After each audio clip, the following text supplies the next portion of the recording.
Heavenly light ministries global prayer tower నుండి అందరికీ Christmas శుభములు శుభాకాంక్షలు తెలియచేస్తున్నారు.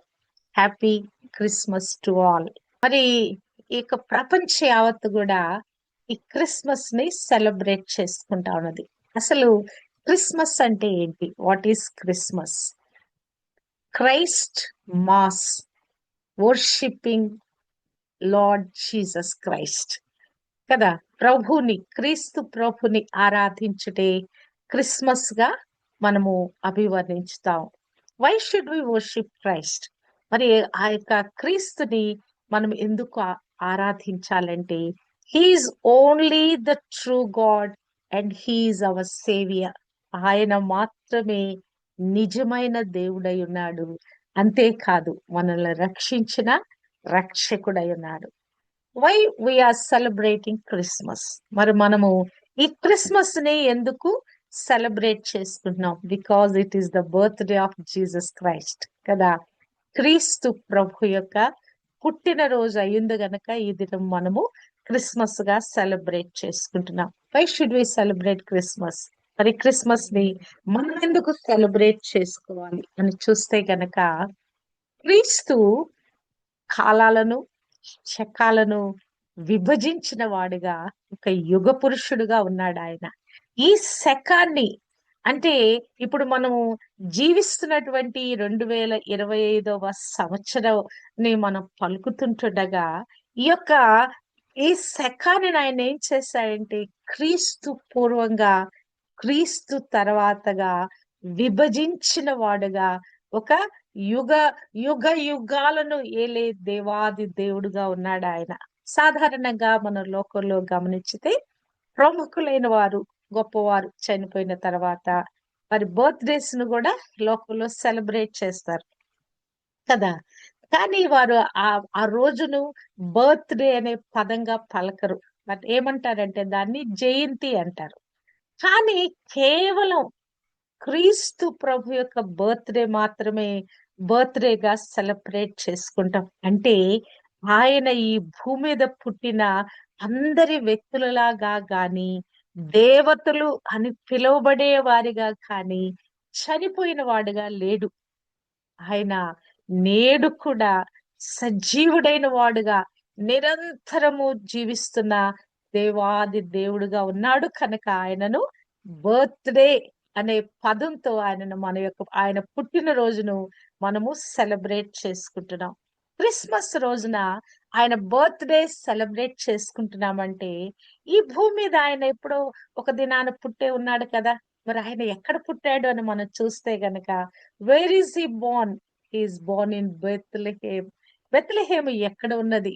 ఏమో ఎఫ్రాతా 5వ అధ్యాయము 2వ వచనములో యూదావారి కుటుంబములలో నీవు స్వల్ప గ్రామమైనను నా కొరకు ఇశ్రాయేలీలను ఏలబోవాడు నీలో నుండి వచ్చును.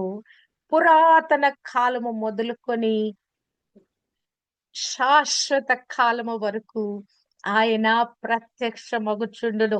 ఒక బెత్లెహేం అనేటువంటి ఆ ఎఫ్రాతా ప్రాంతంలో ఆయన పుడతాడు అని చెప్పబడిన ప్రవచనము లూకాసు వార్త 2:11లో దావీదు పట్టణమందు నేడు రక్షకుడు మీ కొరకు పుట్టి ఉన్నాడు, ఈయన ప్రభు అయిన క్రీస్తు. హల్లెలూయా. ఫలానా బెత్లెహేములో, ఆ బెత్లెహేం అంటే ఏంటంటే గనక దావీదు పట్టణమైంది. ఆ పట్టణంలో రక్షకుడైన క్రీస్తు మీ కొరకు మానవాళి యావత్తు కొరకు కూడా లోక రక్షకుడుగా పుట్టి ఉన్నాడు. ఈయన ఎవరంటే గనక ఈయన ప్రభు అయిన క్రీస్తు. ఈ బెత్లెహేం ఎక్కడుంది అని మనము చూస్తే వేర్ ఇస్ బెత్లెహేం? ఇది ఇస్రాయేలు దేశములో ఉన్నట్లుగా మనము చూడగలము. ఎక్కడుందంటే అది ప్రపంచ యావత్తుకి మధ్య it is a centre place. మనం ఎప్పుడైనా ప్రపంచ పటం చూస్తే గనక అందులో ఇస్రాయేల్ దేశము ఎంత చిన్న అక్షరాలతో రాసి ఉంటదంటే ఒక చిన్న భూభాగంగా ఆ పటంలో కనిపిస్తుంది. కానీ అది ఆ గ్లోబ్ లో ఎలా ఉంటదంటే మధ్యప్రదేశ్‌లో ఉన్నట్లుగా మనము చూడగలము. అంటే లోక రక్షకుడు ఈ భూమి యావత్తు మీద ఉన్నటువంటి ఆ మధ్య స్థలములో, ఆ సెంటర్ ప్లేస్‌లో ఈ లోక యావత్తుని రక్షించటానికి పుట్టి ఉన్నాడు. మరి ఆయన ఎప్పుడు పుట్టాడు? మరి మనమెందుకు మరి యొక్క 25థ్ డిసెంబర్‌ని మనము సెలబ్రేట్ చేసుకోవాలి? మరి బైబిల్ పండితులు ఏమంటున్నారంటే, క్రీస్తు ప్రభుని మరి 8వ దినాన సున్నతి చేశారు. ఆ సున్నతి చేసిన దినము ఎప్పుడంటే గనక జాన్వరి 1. మరి జాన్వరి 1న ఆయనకు 8వ దినాన సున్నతి చేశారు కనుక, మరి ఆయన పుట్టినటువంటి మరి ఆ యొక్క రోజులు లెక్కబెడితే మరొక 8 రోజులు వెనక్కి వెళితే గనక అది డిసెంబర్ 25గా అక్కడ వాళ్ళు అభివర్ణిస్తున్నారు. మరి కైసరు ఔగుస్తు వలన ఒక ఆజ్ఞ అయింది. మరి తమ తమ మరి జాతి వారు, మరి తమ తమ గోత్రముల వారు, తమ తమ మరి ఆ క్లాన్స్ అన్ని కూడా వెళ్లి ఆ ప్రజా సంఖ్యలో రాయించుకోవాలని ఒక ఆ యొక్క ఆర్డర్ వచ్చినప్పుడు మరి యొక్క మరియా యేసేపు కూడా మరి ఆ సమయంలో ఆమె ప్రసవ దినాలు నిండినప్పుడు వారు బెత్లెహేముకు వెళ్లారు. వారి పేర్లు రికార్డ్ చేయబడిని. వారితో పాటుగా కుమారుడైన క్రీస్తు ప్రభు పేరు కూడా రికార్డ్ చేయబడిందంట.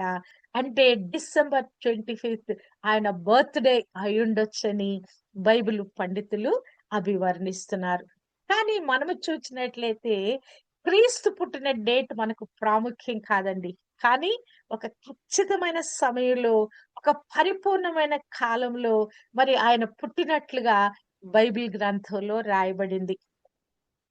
ఆది దంపతులైన ఆదామవ్వలు పాపం చేసినప్పుడు మానవాళిని విమోచించటానికి, పాపం లోకంలోకి ప్రవేశించటానికి కారణమైన ఆ యొక్క సర్పాన్ని శపిస్తూ మానవాళికి పాప విమోచన ఎలా కలుగుతుందో మరి దేవాది దేవుడు దానితో ఇలా చెప్తున్నాడు. ఆదికాండము 3వ అధ్యాయము 15వ వచనములో చూస్తే ఆయన దేవాది దేవుడు నీకును స్త్రీకిని నీ సంతానమునకును ఆమె సంతానమునకును వైరము కలుగ చేసేదను. ఆయన నిన్ను తల మీద కొట్టును, నీవు ఆయనను మడమ మీద కొట్టుదు అని దానితో చెప్పెను. ఇక్కడ స్త్రీ సంతానము ద్వారా మరి నువ్వు ఏదైతే పాపానికి ప్రోత్సహించి పాపాన్ని లోకంలోకి తీసుకొచ్చావో ఆ సంతానము ద్వారా నీ తల చితక తొక్కబడుతుందని ఆ దినము సాతానుతో మరి చెప్పబడిన ఈ మాటలు, ఈ మాట యొక్క నెరవేర్పు గలతీ 4:4-5లో చూస్తే వ్రాయబడినట్లుగా ఈ యొక్క ప్రవచనము నెరవేర్పును మనము చూడగలము. అయితే కాలము పరిపూర్ణమైనప్పుడు దేవుడు తన కుమారుని పంపెను. ఆయన స్త్రీ యందు పుట్టి మనము దత్తపుత్రములము మనము కావలనని మనలను పాపము నుండి విమోచించెను. హల్లెలూయా! ఆయన ఆ ప్రవచన నెరవేర్పు ప్రకారంగా మరి at a time, A fullness of time, ఆ సమయము, ఆ పరిపూర్ణమైన సమయం వచ్చినప్పుడు ఆయన కుమారుణ్ణి పంపి మనందరిని కూడా దత్తపుత్రులుగా చేసుకున్నాడు. ఆయన స్త్రీ యందు పుట్టి, ఆ స్త్రీ అనబడే మరియ యందు పుట్టి మనందరిని కూడా ఆయన దత్తపుత్రులుగా చేసుకున్నాడు. He is the seed of woman. Who is that seed of woman? Christ Jesus is the seed of woman. Hallelujah! మరి ఆయన ఎవరికి పుట్టాడు అని మనం చూస్తే గనక he is born to a virgin. యెషయా గ్రంథము 7వ అధ్యాయము 14వ వచనములో ఒక ప్రవచనము ఇలాగున వెలువడింది. కాబట్టి ప్రభు తానే ఒక సూచన మీకు చూపును, ఆలకించుడి. కన్యక గర్భవతి అయి కుమారుని కని అతనికి ఇమ్మానుయేలను పేరు పెట్టును. హల్లెలూయా! ఒక ప్రవచనం వెలువడింది. ఒక కన్య గర్భాన లోక రక్షకుడు ఉదయించబోతున్నాడని ఒక సూచనగా దేవాది దేవుడు ప్రవక్త అయిన యెషయా ద్వారా ఈ మాట పలికించాడు. మరి ఈ ప్రవచనం యొక్క నెరవేర్పు ఆయన ఎలా పుట్టాడు అని చూస్తే గనక మరి దేవదూత వచ్చి ఆమె మరియమ్మతో మాట్లాడుతోంది. లూకాసు సువార్త 1వ అధ్యాయము 35వ వచనంలో చూస్తే, దూత పరిశుద్ధాత్మ నీ మీదికి వచ్చును, సర్వోన్నతుని శక్తి నిన్ను కమ్ముకొనును గనుక పుట్టబోవు శిశువు పరిశుద్ధుడై దేవుని కుమారుడనబడును.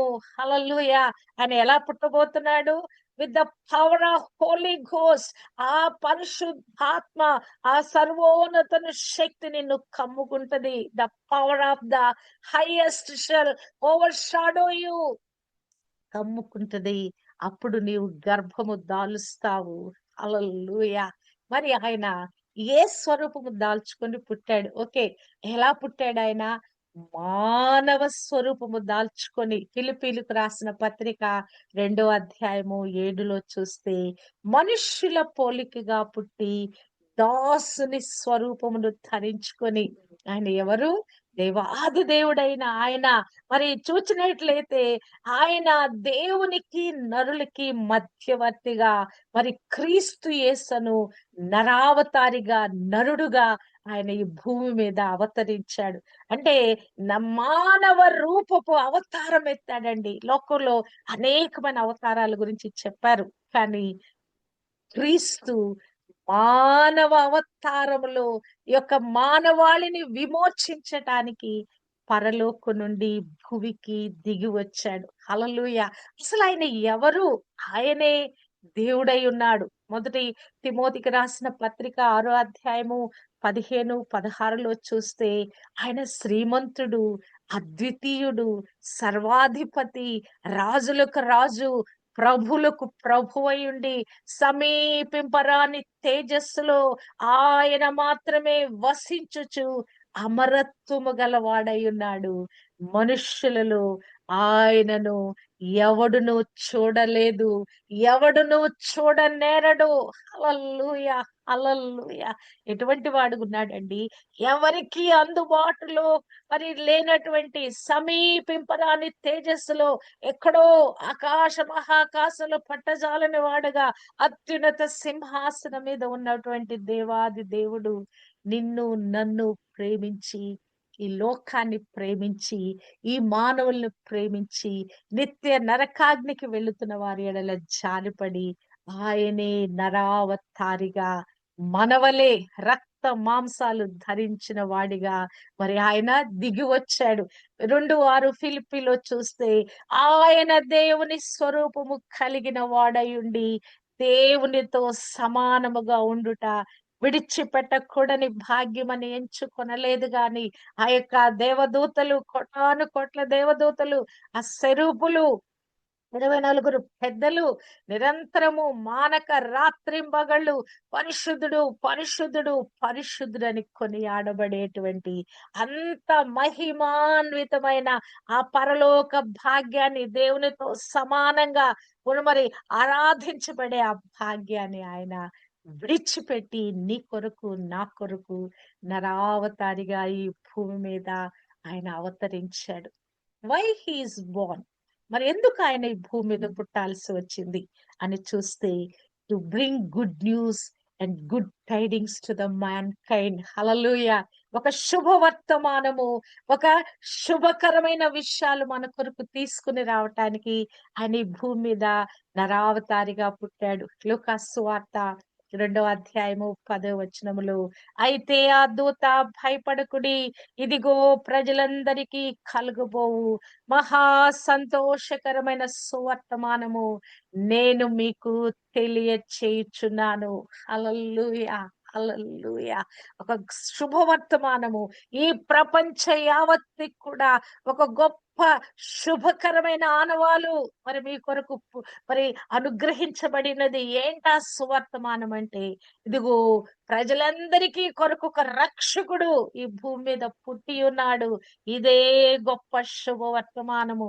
నశించిపోతున్న ఈ మానవాళి, అగ్నికి ఆహుతి కాబోతున్న ఈ మానవాళిని, నిత్య నరకంలో కాలిపోతున్న ఈ మానవాళిని రక్షించటానికి ఆయన ఈ భూమి మీద పుట్టి ఉన్నాడన్నదే ఈ మానవాళి యొక్క ఒక గొప్ప శుభవర్తమానం అనేది. అసలు ఏంటి ఆ గుడ్ న్యూస్ అంటే గనక, redeeming the man kind from sin and death. ఎందుకు ఆయన పుట్టాడు? పాపము నుండి విమోచించటానికి, మరణము నుండి విమోచించటానికి. రోమీయులకు రాసిన పత్రిక 6 అధ్యాయము 23 వచనములో, ఏలయనగా పాపము వలన వచ్చు జీతము మరణము. ఈ లోకంలో మానవుడు పాపము చేసి దాని యొక్క ప్రతిఫలము, దాని అంతము మరణమై ఉంటుండగా, ఆ మరణము నుండి, ఆ నిత్య మరణము నుండి తప్పించటానికి ఆయన ఈ భూమి మీదికి నరావతారిగా దిగి వచ్చాడు. మత్తయి సువార్త 1:21 చూస్తే, తన ప్రజలను వారి పాపముల నుండి ఆయనే రక్షించును గనక ఆయనకు యేసు అను పేరు పెట్టబడును. హల్లెలూయా! ఎవరిని రక్షించటానికండి? తన ప్రజలను, ఈ భూమి మీద పుట్టిన, తన పోలికలో, తన స్వరూపంలో పుట్టిన ప్రజలను మరి రక్షించటానికి ఆయన నరావతారిగా దిగివచ్చాడు. తన ప్రజలను వారి పాపముల నుండి రక్షించుటకు ఆయన రక్షకుడుగా, యేసుగా నరావతారిగా ఈ భూమి మీద మరి ఆయన జన్మించాడు.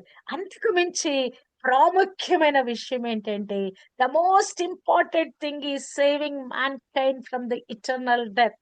ఆ నిత్య నరకాగ్ని నుంచి విడిపించటానికి ఆయన నరావతారిగా ఈ భూమి మీద అవతరించాడు. హెబ్రీయులకు రాసిన పత్రిక 2వ అధ్యాయము 14-16 వరకు చూస్తే, రక్త మాంసములు కలిగిన ఆ పిల్లలను రక్షించుటకు మరణము యొక్క బలము కలవానిని, అనగా అపవాదిని మరణము ద్వారా నశింప చేయుటకును, జీవిత కాలమంతయు మరణ భయము చేత దాస్యమునకు లోబడిన వారిని మరి ఆయన విడిపించుటకును, ఆయన కూడా రక్త మాంసములలో పాలివాడాయను. దేవుడు ఎవరండి? ఆయన ఆత్మస్వరూపి. కానీ ఆయన ఏం చేశాడు? మరియమ్మ గర్భాన మరి మరి ఆ యొక్క రక్షకుడుగా ఉదయించాడు. ఎలాగున? ఆయన కూడా నరుని వలె రక్త మాంసాలు ధరించిన వాడిగా ఈ భూమి మీద నరావతారిగా ఉదయించాడు. ఆయన దేవదూతల స్వభావమును ధరించుకొనలేదు గాని, అబ్రహాము సంతాన స్వభావమును ధరించుకొని ఉన్నాడు. స్వభావరీత్యా మరి శరీర రీత్యా ఆయన మానవునిగా నరావతారిగా జన్మించాడు. అంటే ఈ మరణ భయము గుప్పెట్లో జీవించుచున్న ప్రజలను విడిపించటానికి, పాపము చేత నిత్య నరకాగ్నికి వెళుతున్న ప్రజలను రక్షించి నిత్య జీవానికి మరి తోడుకొని వెళ్ళటానికంటే, నిరంతరము తనతో జీవించటానికి, ఆ పరలోకానికి, హెవెన్స్ కు తీసుకొని వెళ్ళటానికి ఆయన ఈ భూమి మీద నరావతారిగా పుట్టాడు.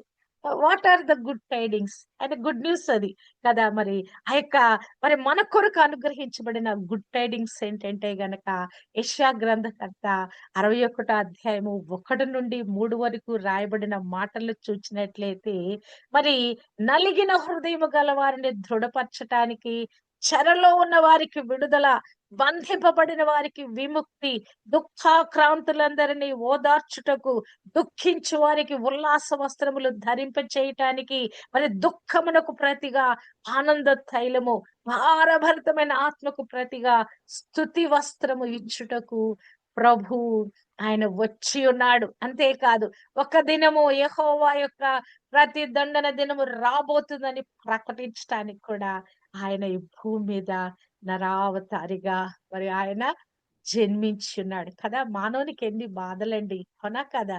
కదా! మానసిక బాధలు, శారీరక బాధలు, అనారోగ్య బాధలు కదా! ఆర్థిక పరిస్థితులైన బాధలు, కుటుంబ బాధలు, ఎన్నో బాధలలో ఉన్న ఈ మానవాళిని విమోచించటానికి ఆయన విమోచకుడుగా, రక్షకుడుగా ఈ భూమి మీద ఆయన ఉదయించాడు.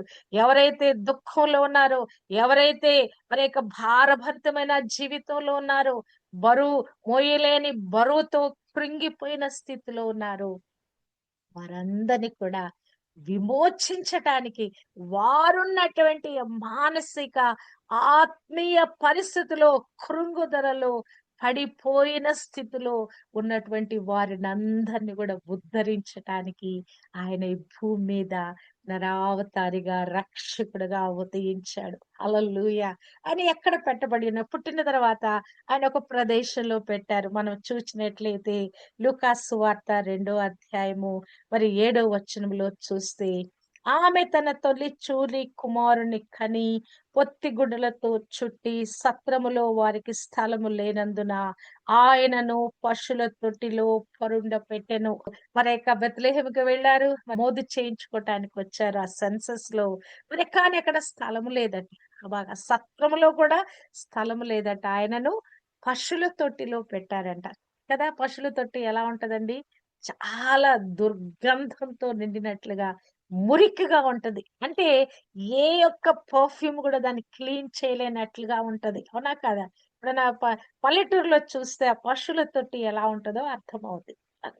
దానిని మరి వారంతా క్లెన్స్ చేసి, పసిబాలుడు గదా! పసిబాలుడికి ఎంతో హైజీన్ అవసరం కదా!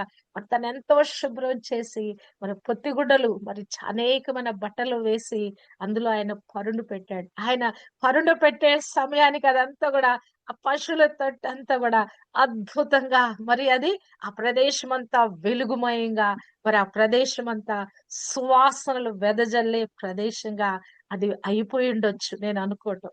కానీ క్రీస్తు ప్రభుని అంగీకరించని హృదయాలు ఎలా ఉంటాయంటే, ప్రభు ఇంకను వారి హృదయాలలో పుట్టనటువంటి వారి యొక్క ఆత్మీయ స్థితి ఎలా ఉంటదంటే, కడగబడనటువంటి ఆ పశువుల తొట్టి యొక్క ఆ స్థితి ఉన్నట్లుగా మనము చూడగలం. అంటే మానవుని యొక్క హృదయ స్థితి ఒక ఫిల్తీనెస్ తో, ఒక ఫ్లెషీనెస్ తో మరి నింపబడి ఉంటదండి.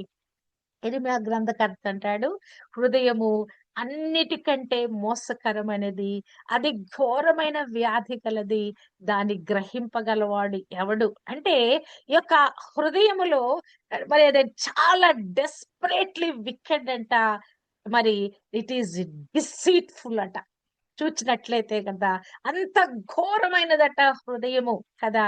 హృదయంలో నుంచి ఏమొస్తాయో, ఒక రోజున ప్రభు ఏదో ప్రసంగం చేస్తూ మరి లోపలికి మరి తీసుకునేటి ఆహారం ద్వారా మానవునికి అపవిత్రత కలగదు గాని, లోపల నుంచి వచ్చే మానవుని అపవిత్రపరుస్తాయని మరి అనేక సందర్భాలు ఆయన పలుకుతాడు. మార్కు సువార్త 7వ అధ్యాయము 20, 21లో చూచినట్లయితే మరి ఆ మానవుని లోపల నుంచి వచ్చేటివన్నీ అన్ని కూడా మానవునేట మనుష్యుని అపవిత్రపరచు అవన్నీ కూడా డిఫైల్ చేస్తున్నాయట.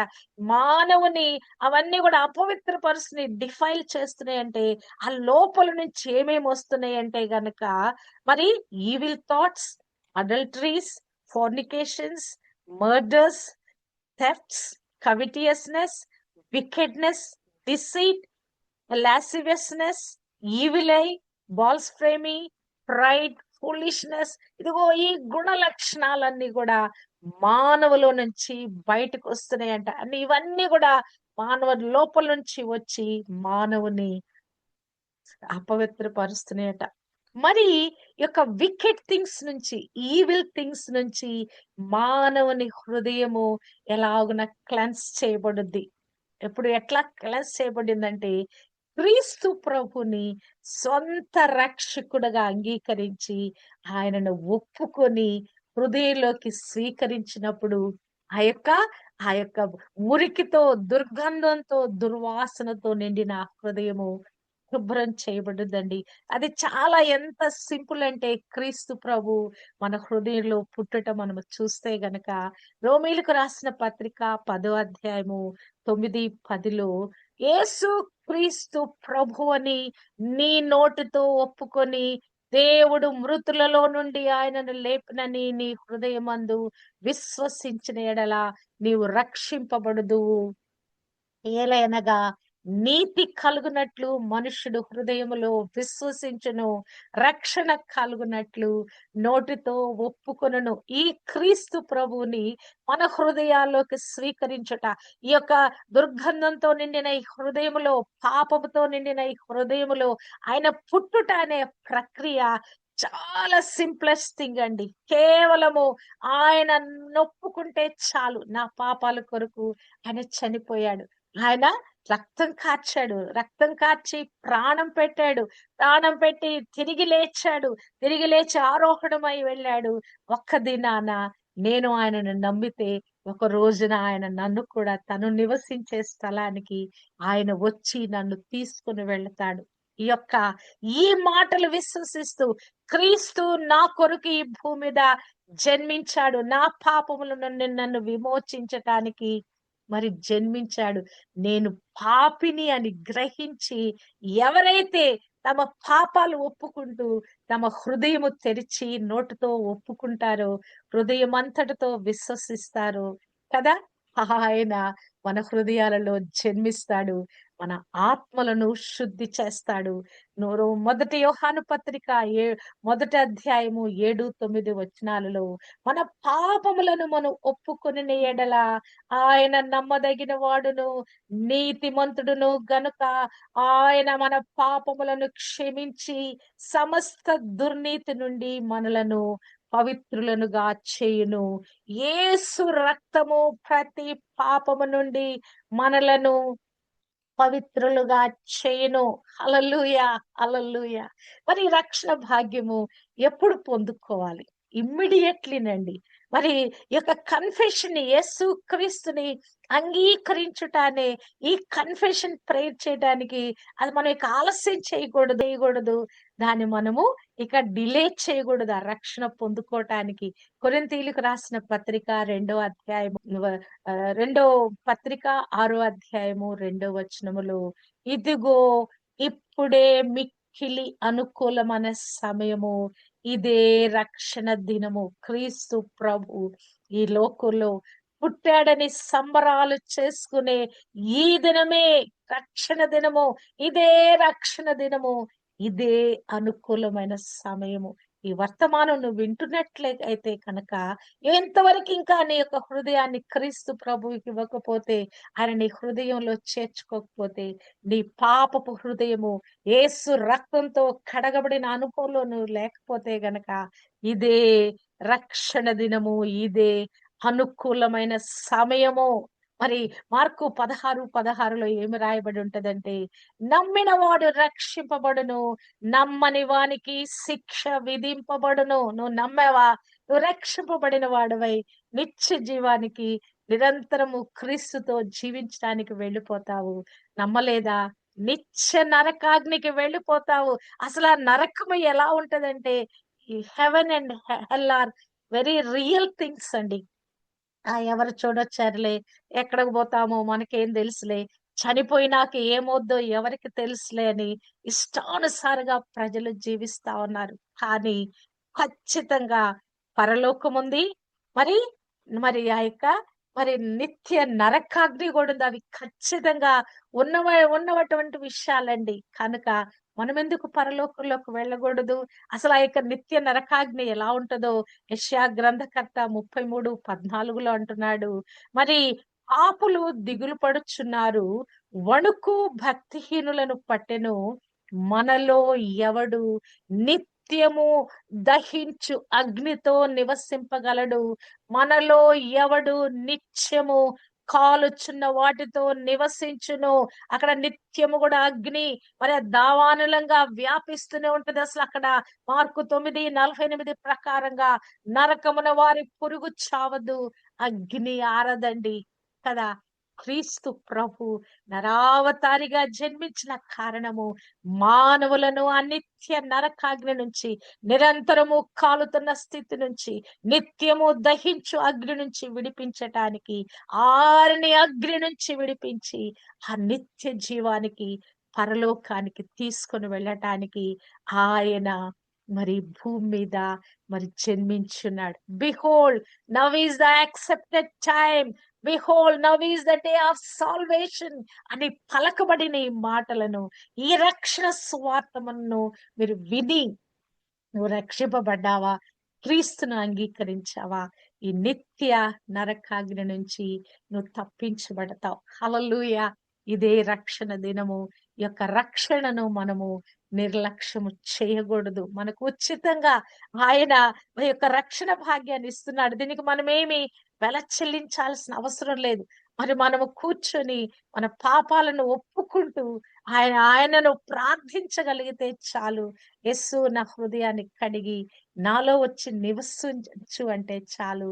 మరి లోక రక్షకుడుగా పుట్టిన ఆయన నీ హృదయంలో పుడతాడు. నీకు రక్షకుడైపోతాడు. నిన్ను నిత్య నరకాగ్ని నుంచి తప్పిస్తాడు. ఈ యొక్క భూమి మీద ఉన్నటువంటి ఈతి బాధలన్నిటి నుంచి విడిపిస్తాడు. ఆయన ప్రస్తుతపు బాధాకరమైన పరిస్థితి నుంచి విడిపిస్తాడు.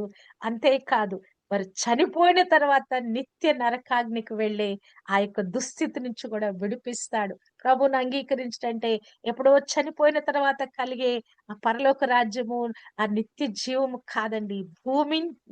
భూమి మీద మనము జీవించినప్పుడే కదా ఆయనకిష్టులైన మనుషులకు మరి భూమి మీద సమాధానము కలుగును గాక అంటే కదా ఆ యొక్క సమాధానాన్ని మన హృదయంలో మనం అనుభవిస్తామండి. ఎవరిచ్చే శాంతి కాదు, నేనిచ్చు శాంతి ఇక ఎవరు ఇవ్వలేరని క్రీస్తు ప్రభు చెప్పిన మాట. లోకంలో శాంతితో, దుఃఖంతో కదా రకరకాలైన శ్రమలు, బాధలతో ఉన్న మానవాళిని రక్షించడానికి ఆయన రక్షకుడుగా అన్ని విధాలైనటువంటి పరిస్థితుల నుంచి విడిపించే దేవాది దేవుడుగా ఆయన ఉన్నాడు.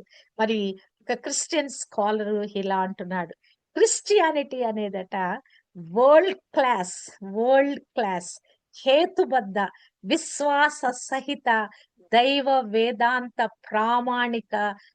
ప్రామాణికమైన భక్తి అంటే దీన్ని మనం మతంగా మార్చేసాం. కానీ ఇది మతం కాదు. మరి ఒక ప్రామాణికమైనటువంటి భక్తి.